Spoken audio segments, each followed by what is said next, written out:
মধ্যবিত্ত সংসারে টাকা যতই কম হোক, একটু বুদ্ধি আর সঞ্চয় করার অভ্যাস থাকলে সংসারের আয় উন্নতি ধীরে ধীরে বাড়তেই থাকে। আমি একজন গৃহিণী হয়ে কিভাবে হিসাব করে সংসার চালাই আর একটু একটু করে সঞ্চয় করি, আজকের ব্লগে সবটাই দেখাবো। সংসারের খরচ দিন দিন বাড়ছে, কিন্তু তবুও কিভাবে এই সঞ্চয়টা সুন্দরভাবে চালানো সম্ভব সেটা দেখলে হয়তো তোমরাও অনুপ্রেরণা পাবে, এই ভেবেই আজকের আমার ব্লগ। নমস্কার, কেমন আছো সবাই? আশা করছি সবাই খুব ভালো আছো, আমরাও বেশ ভালো আছি। আমি সুমি, আজকে আমার আরও একটি নতুন ব্লগে তোমাদের অনেক অনেক স্বাগত জানাই। জানো তো, বর্তমান সময়ে সংসারের খরচ এতটাই বেড়ে গেছে যে একটা মধ্যবিত্ত পরিবারের জন্য সব কিছু সামলে চলা সত্যিই খুব কঠিন হয়ে পড়েছে। বাজারে গেলেই দেখা যায় নিত্য প্রয়োজনীয় প্রতিটি জিনিসের দাম আগের থেকে অনেক বেশি। তবুও আমি মনে করি একজন গৃহিণী যদি একটু হিসাব করে চলে, একটু বুদ্ধি করে কেনাকাটা করে এবং সামান্য সামান্য করে সঞ্চয় করার অভ্যাস গড়ে তোলে, তাহলে সংসারের অনেকটাই সুরাহা হয়ে যায়। আমি চেষ্টা করি প্রয়োজন ছাড়া অযথা কোনো খরচ না করতে, যখন যেটা দরকার সেটাই কিনতে এবং একটু একটু করে কিছু টাকা বা জিনিস সঞ্চয় করে রাখতে। কারণ এই ছোট ছোট সঞ্চয় একদিন বড় ভরসা হয়ে দাঁড়ায়। একজন গৃহিণী শুধু রান্না, ঘর গোছানো বা পরিবারের দেখাশোনা করে না, সে সারাক্ষণ ভাবে কিভাবে সংসারটাকে আরও সুন্দরভাবে এগিয়ে নিয়ে যাওয়া যায়, কিভাবে কম খরচে বেশি সঞ্চয় করা যায়, কিভাবে মা লক্ষ্মীর আশীর্বাদে সংসারে সুখ শান্তি বজায় রাখা যায়।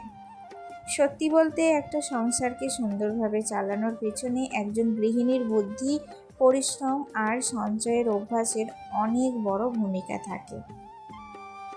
যাই হোক, তোমাদের সাথে অনেক কথা বলবো, এখনও তো পুরো ব্লগটা পড়েই আছে। এখন আসা যাক ব্লগ সংক্রান্ত কিছু কথায়। জানো তো, কালকে রুম ওপরের দুটোই পরিষ্কার করা হয়ে গিয়েছে, আর আজকে নিচের ঘরটা পরিষ্কার করব।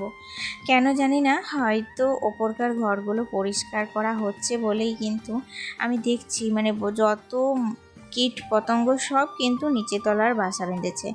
আর নিচে তলায় ধুলো, বালি, ঝুল প্রচণ্ড পড়েছে জানো তো। আমার পক্ষে তো একদিনে সবটা করা সম্ভব না, আর যেহেতু কাজ এখনও শেষ হয়নি, তো কাজ যখন চলছে তাই একটু একটু করে পরিষ্কার করছি।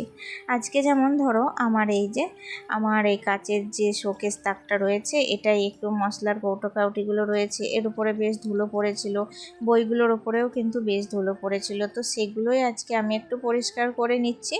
এখন হচ্ছে সকালবেলা, ছেলেকে পাঠিয়েছি স্কুলে, আর বাড়ির সবাই যে যার নিজের কাজে ব্যস্ত। আমিও দেখো একদম কোমর বেঁধে কাজে লেগে পড়েছি।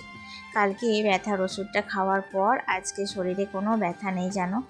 একদিন যদি ওষুধটা খাই না, তারপরে 2-3 দিন কিন্তু আমার কোনো রকম কোনো অসুবিধা হয় না কাজ করতে। তবে কি জানো তো, ভাবছি আর ব্যথার ওষুধটা খাবো না, যতই ব্যথা করুক। আমি ভাবছি এবার একটা ক্যালসিয়াম খাওয়া ধরবো। ক্যালসিয়ামটা আমাকে আগে কিন্তু ডক্টর একটা দিয়েছিল, সেটা খেয়েছিলাম, মাঝখানে আমি কিন্তু ভালোই ছিলাম জানো।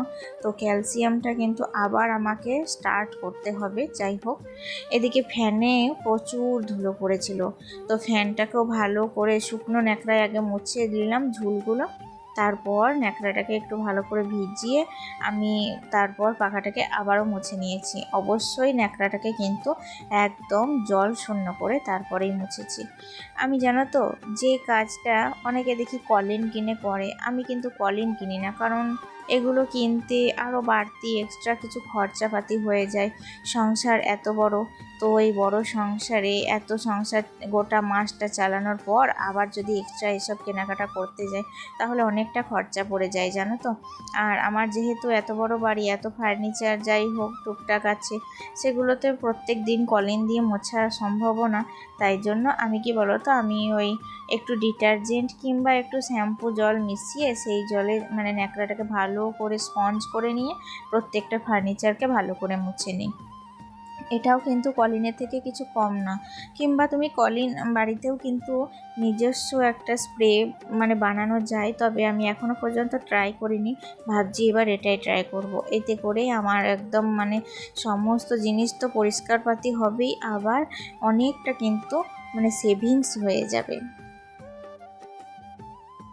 জানো তো, ঘরবাড়ি পরিষ্কার পরিচ্ছন্ন আর সুন্দর করে গুছিয়ে রাখাটাও কিন্তু একটা বড় যোগ্যতা।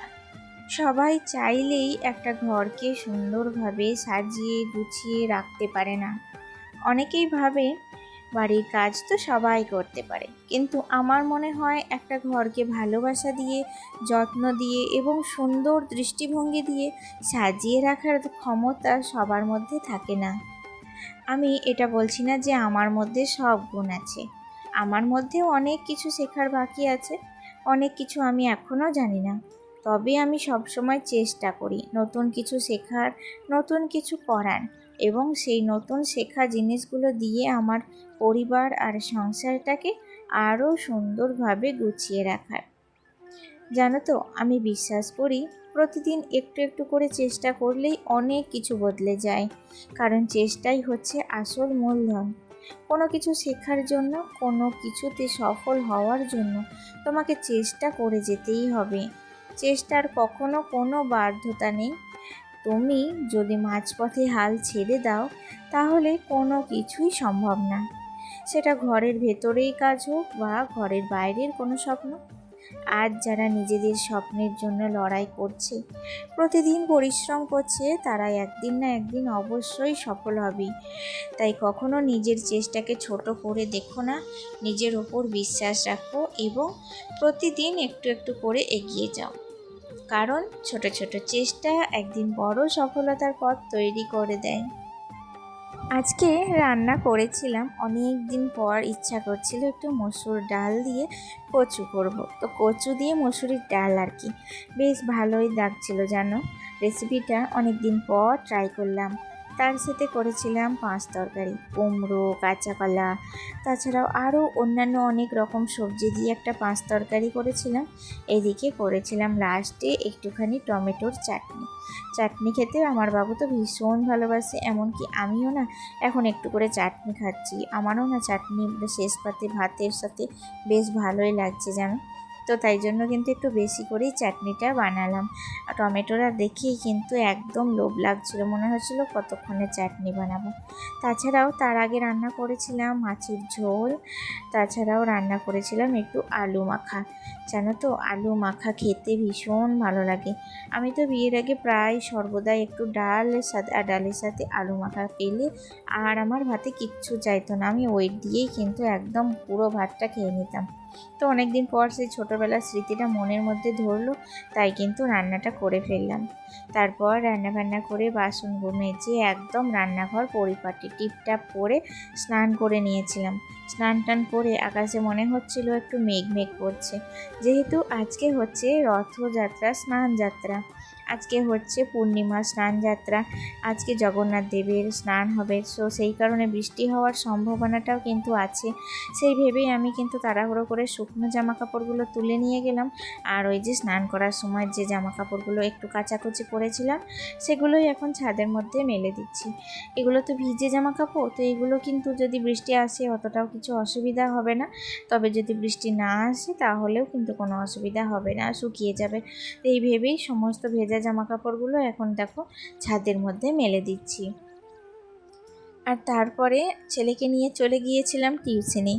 আজকে আবার বাবু হঠাৎ করে টিউশনি যেতেই চাইছিল না, হয়তো গরমের জন্য। জানো, এত গরম পড়েছে, গরম নিয়ে তোমাদের সাথে কোনো নতুন করে কথা বলবো না। কারণ কি বলো তো, গরমের নিয়ে কথা বলতে গেলে এখন তো আশ্চর্য জিনিস হচ্ছে ঠান্ডা।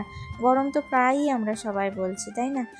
কবে আবহাওয়া একটুখানি ঠান্ডা হবে সেই খবরটা যদি তোমাদের কাছে থাকে অবশ্যই আমাকে কমেন্টে জানিও। আর এই মহামারী গরম কবে কাটবে সেটাও কিন্তু আমাকে কমেন্টে জানিও। গরমে আমাদের মতো গৃহিণীদের প্রচুর কষ্ট জানো, রান্নার তাপে, উনুনের তাপে সব সময় রান্না বান্না, খাওয়ার জোগাড়, একবেলা না 3 বেলা আমাদের এটা করে যেতে হয়। আর সব কিছু আমাদের মুখ বুজে সহ্য করে যেতে হয়, তাতে হাজার গরমই পড়ুক বা হাজারটা শীত পড়ুক, আমাদের পরিশ্রম আমাদের মতো চলতেই থাকবে। যাই হোক, জামা কাপড়গুলো ভাঁজ করে নিলাম। যেগুলো ছাদ থেকে তুলে এনেছিলাম সবগুলো কিন্তু ভালোভাবে শুকিয়ে গেছে। আর এখন ভাঁজ করে এই ঘরের আলনার মধ্যেই রেখে দিচ্ছি। ওই ঘরের আলনাটা না বেশ ফুলফিল হয়ে আছে, এই ঘরে একটু ফাঁকা ফাঁকা হয়েছিল, তাই জন্য সমস্ত জামা কাপড় আমি এখানেই রেখে দিলাম। বেশ ভালোই লাগছে জানো, তবে ঘরটা এখন অনেকটা হালকা, কোনো ডেকোরেশন তো করা হয়নি সেই কারণে। আর কয়েকদিন পর আরও কিন্তু ভালো লাগবে যখন গোটা রুমটা ডেকোরেশন করা হবে। আর এদিকে মেঘের অবস্থা কিন্তু খুব খারাপ, আকাশে গর্জন করে মেঘটা ডাকতে শুরু করেছে।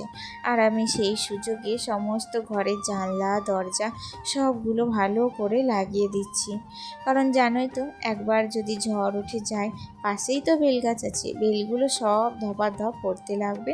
আর এদিকে জানলার পাশেই যেহেতু গাছ, বিশ্বাস নেই জানলাটাও কিন্তু ভেঙে যেতে পারে, এই ভেবে সব জানলাগুলো বন্ধ করে দিলাম।